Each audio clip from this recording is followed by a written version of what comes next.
ঐতিহ্যবাহী রাজবাড়ী ডিগ্রি কলেজের নবীনবরণ অনুষ্ঠান অনুষ্ঠিত।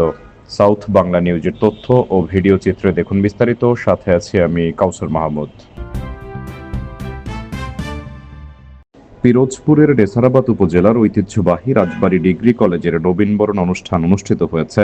15 সেপ্টেম্বর মঙ্গলবার রাজবাড়ী ডিগ্রি কলেজে নবীনবরণ অনুষ্ঠান অনুষ্ঠিত হয়।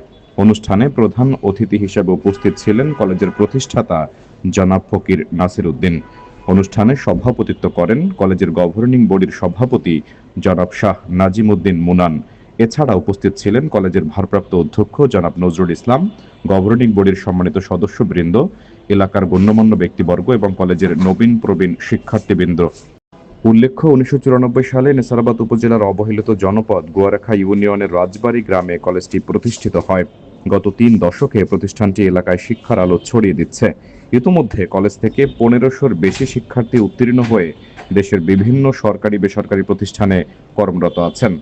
অনুষ্ঠানে বক্তারা নবীন শিক্ষার্থীদের স্বাগত জানিয়ে বলেন, রাজবাড়ী ডিগ্রি কলেজ শুধু শিক্ষা নয়, চরিত্র গঠন ও নেতৃত্ব বিকাশেও গুরুত্বপূর্ণ ভূমিকা রেখে আসছে।